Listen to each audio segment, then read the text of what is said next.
ఈరోజు ముఖ్యంగా గత కొద్ది రోజులుగా మీరందరూ ఈ వైకాపా గొడ్డల పార్టీ ఏ విధంగా రామాయపట్నం పోర్టు మీద దుష్ప్రచారం చేస్తుందో మీరందరూ చూస్తూ ఉన్నారు. ఈరోజు ఈ ప్రభుత్వం, కూటమి ప్రభుత్వం, నారా చంద్రబాబు నాయుడు గారు ఏదైతే ముఖ్యమంత్రి అయిన తర్వాత ఆంధ్ర రాష్ట్రంలో ముఖ్యంగా మనకున్న సుదీర్ఘమైన సముద్ర తీరం 1053 కిలోమీటర్లు. ఈ 1053 కిలోమీటర్లు మనకి ఏదైతే గుజరాత్ తర్వాత అత్యధికంగా ఈ యొక్క సముద్ర తీరం ఉన్న రాష్ట్రం ఆంధ్ర రాష్ట్రం. కాబట్టి మన రాష్ట్ర విభజన జరిగిన తర్వాత మన రాష్ట్రానికి అప్పుడు ఉన్న వసతులు అన్నీ ఆలోచించి మన పోర్ట్స్ కనుక మనం డెవలప్ చేసుకోగలిగితే ప్రభుత్వానికి కానీ ఈ రాష్ట్రంలో సంపద సృష్టించని ఒక ఆలోచనతో ఆయన ఒక 3 పోర్టులకి మనం శ్రీకారం చుట్టాం. ఇప్పుడు రామాయపట్నం పోర్టు మీరు కనుక చూసుకుంటే 2008లో అప్పటి ముఖ్యమంత్రి రాజశేఖర రెడ్డి గారు ఒక జీవో ఇచ్చారు. ఏంటిదయ్యా జీవో అంటే జీవో నెంబర్ 9, జీవో నెంబర్ 40, 2 జీవోలు. ఇది కృష్ణపట్నం పోర్టుకి నుంచి వాన్పిక్ ప్రాంతం ఉన్న దగ్గర దాకా ఎటువంటి కొత్త పోర్టు నిర్మాణానికి వీలు కాకూడదు, ఎటువంటి నిర్మాణం చేపట్టకూడదని ఆ రోజు అప్పుడు గౌరవ ముఖ్యమంత్రి రాజశేఖర రెడ్డి గారు ఒక జీవో ఇవ్వటం జరిగింది. ఆ జీవో దేనికంటే వాళ్ళ కొడుకు జగన్మోహన్ రెడ్డి గారి కోసం ప్రేమతోటి కృష్ణపట్నం పోర్టులో తనకున్న వాటాల కోసం ఈరోజు ఇంకో కొత్త పోర్టు రాకూడదని ఒక ఆలోచనతో ఈ జీవో కాపీలు మీ ముందు పెడతా ఉన్నా. ఈ 2 జీవోలు ఇవ్వటం జరిగింది. దాని తర్వాత ఉమ్మడి ప్రకాశం జిల్లా ప్రజాప్రతినిధులు కానీ, నెల్లూరు కావలు కానీ, నెల్లూరు జిల్లా ప్రజాప్రతినిధులు కూడా మనకున్న ఆక్వా కల్చర్ కానీ, గ్రానైట్ పరిశ్రమలు కానీ ఇవన్నీ ఆలోచించి ఇక్కడ ప్రకాశం జిల్లా వెనకబడిన ప్రాంతం, ఈ ప్రాంతానికి ఒక పోర్టు కావాలి. పూర్వం బ్రిటిష్ వాళ్ళు ఉన్నప్పుడే రామాయపట్నంలో ఒక పోర్టు ఉండేది.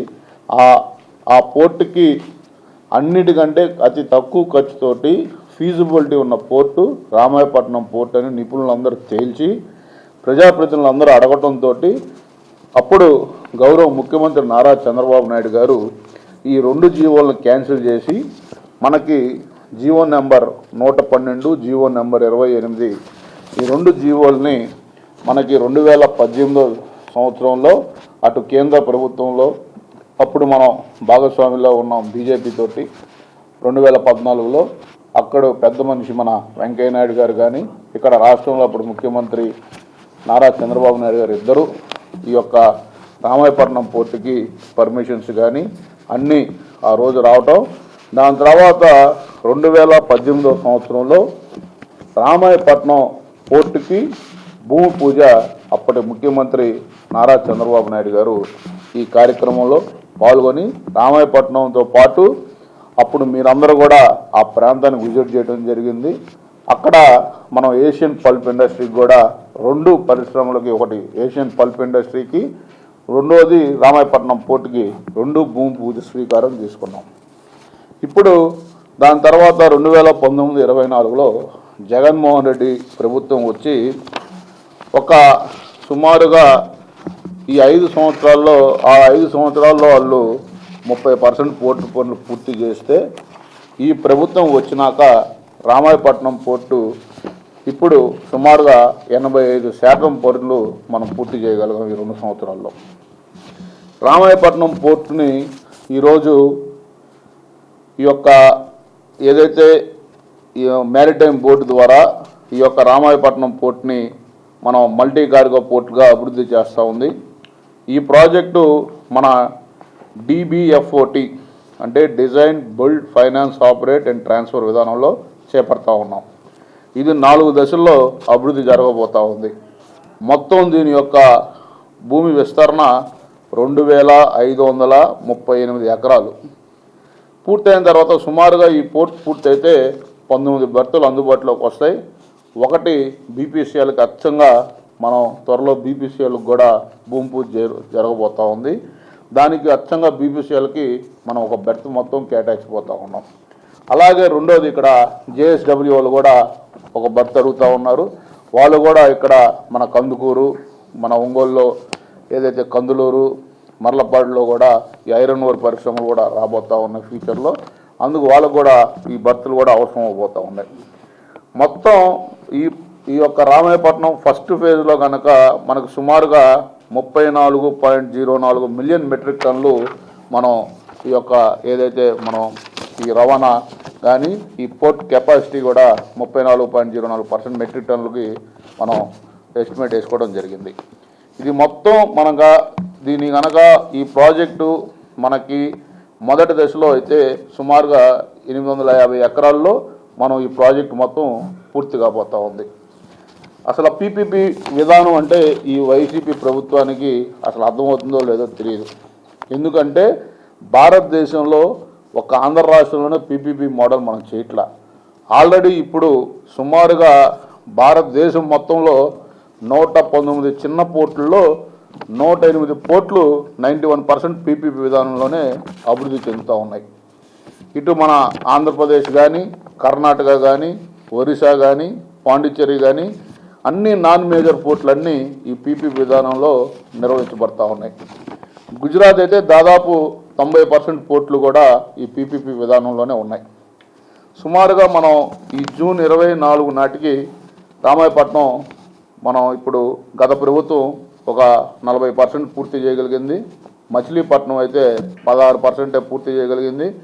మూలాపేట అయితే 25% పనులే పూర్తి చేయబడింది.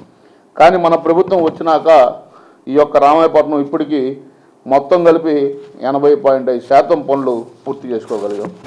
అలాగే మీరు కనుక ఇది చూసుకుంటే డిసెంబర్ 26 నాటికి మనం అన్ని పోర్ట్లు పూర్తి చేయాలనే లక్ష్యంతో పెట్టుకొని పనిచేస్తూ ఉన్నాం. కానీ చిన్న చిన్న ఇబ్బందులు రావడం వల్ల ఏది ఏమైనా 2027 మార్చి కల్లా సుమారు ఏప్రిల్ కల్లా రామాయపట్నం పోర్ట్ మొత్తం పూర్తి చేస్తామని కూడా మీకు తెలియజేస్తూ ఉన్నాం. ఈ మొదటి దశలో రామాయపట్నం పోర్టుకి సుమారుగా 4,929 కోట్ల రూపాయలు ఖర్చు పెట్టుకోగలిగాం. ఈ ప్రాజెక్టు మొత్తం కూడా డీబీఎఫ్టీలో ఇందాక మీకు చెప్పడం జరిగింది. ఈ పోర్ట్లో సుమారుగా మనకి బల్క్ కార్గో కానీ, కంటైనర్లు కానీ, అదే లిక్విడ్ కార్గో, మన గ్యాసు మొత్తం 2 ప్రత్యేక లిక్విడ్ బర్తులు కూడా ఈ బీపీసీఎల్ సంస్థకు కూడా మనం కేటాయించడం జరిగింది. మీరు కనుక ఇది చూసుకోగలిగితే సుమారుగా ఈ ఫేజ్ ఏలో 2 సంవత్సరాల్లో పూర్తిగా పనిచేయాలి బర్తుల విస్తీర్ణ. అలాగే అవసరమైతే మన సామర్థ్యం పెంచిన తర్వాత 5 సంవత్సరాల్లో ప్రారంభించాలని ఉన్నాం. ఇది మొత్తం ప్రభుత్వానికి ఇప్పుడు పీపీపీ మోడల్లో మనం కన్సెస్మెంట్ మొత్తం 1,500 కోట్ల రూపాయలు ముందస్తుగా 2 విడతల్లో చెల్లించాలన్న కండిషన్ కూడా మనం పెట్టడం జరిగింది. ఈ ప్రభుత్వం నిర్ణయించిన ఆదాయంలో రెవెన్యూ షేర్ ఇవ్వాలని, అలాగే 20వ సంవత్సరం నుంచి ప్రతి 3 సంవత్సరాలకి ప్రభుత్వం వాటా 1% షేర్ చొప్పున పెరుగుతూ ఉంది. గరిష్టంగా 25% వరకు ఇది ఇంప్లిమెంట్ చేయబోతూ ఉన్నాం. ఇప్పుడు మనకి ఎంజీఆర్ సంవత్సరానికి సుమారుగా 10 కోట్ల నుంచి 150 కోట్ల వరకు ఉంటుంది మన యొక్క కనీస ఆదాయం. అలాగే భూమి లీజు కూడా ఎకరాకి రూపాయి మాత్రమే ఈ ప్రభుత్వం ఇవ్వడం జరిగింది. ఈ ప్రాజెక్టులో మ్యారిటైమ్ బోర్డుకి ఈక్విటీ వాటా వచ్చి 12%, మ్యారిటైమ్ బోర్డు కూడా దీంట్లో 12% షేర్ మ్యారిటైమ్ బోర్డుకు ఉంటుంది. అలాగే మనం కనుక ఈ ప్రభుత్వానికి 50-50 పీపీపీ మోడల్లో మనం ఏదైతే తీసుకున్నామో మనం ఈ యొక్క 1,500 కోట్ల రూపాయల ప్రీమియం 2 విడతల్లో చెల్లించాలని, అలాగే 50% కండిషన్ ప్రెసిడెంట్ పూర్తయినప్పట్లో, రెండోది 50% కమర్షియల్ ఆపరేషన్ డేట్ సమయంలో ఈ 2 విడతల్లో 1,500 కోట్ల రూపాయలు ఈ కండిషన్ కూడా పెట్టడం జరిగింది. అలాగే బిడ్డల రెవెన్యూ షేర్ శాతాన్ని కూడా కోట్ చేయమని అడగడం జరుగుతూ ఉంది. సిఓడి ద్వారా 20 సంవత్సరాల నుంచి ప్రతి 3 సంవత్సరాలకి రెవెన్యూ షేరు 1% చొప్పున పెరుగుతూ ఉంది. సంవత్సరానికి మనకి సుమారుగా 10 కోట్ల నుంచి 150 కోట్ల వరకు ఈ యొక్క ఆదాయం ఎంజీఆర్ కింద మనకి వస్తూ ఉంది.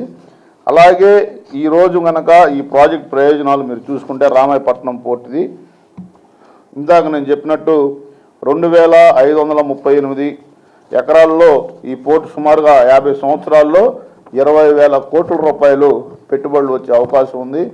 ఇది ఈరోజు మనకి ఈ పోర్టు చూసుకుంటే ఒక ఆంధ్ర రాష్ట్రంలోనే అటు హైవే కానీ రైల్వే కనెక్టివిటీ కానీ ఎయిర్పోర్ట్ కనెక్టివిటీకి అందుబాటులో ఉన్న పోర్ట్ ఏదైనా ఉందంటే రామాయపట్నం పోర్టు. ఈ పోర్టు సుమారుగా మనకి ఒక వన్ ఆఫ్ ద బెస్ట్ పోర్టుగా కూడా ఫ్యూచర్లో ఇది డెవలప్ అయిపోతుంది. ఈ యొక్క ప్రకాశం జిల్లాకి ఇది ఒక మంచి పోర్టుగా కూడా రాబోతూ ఉంది.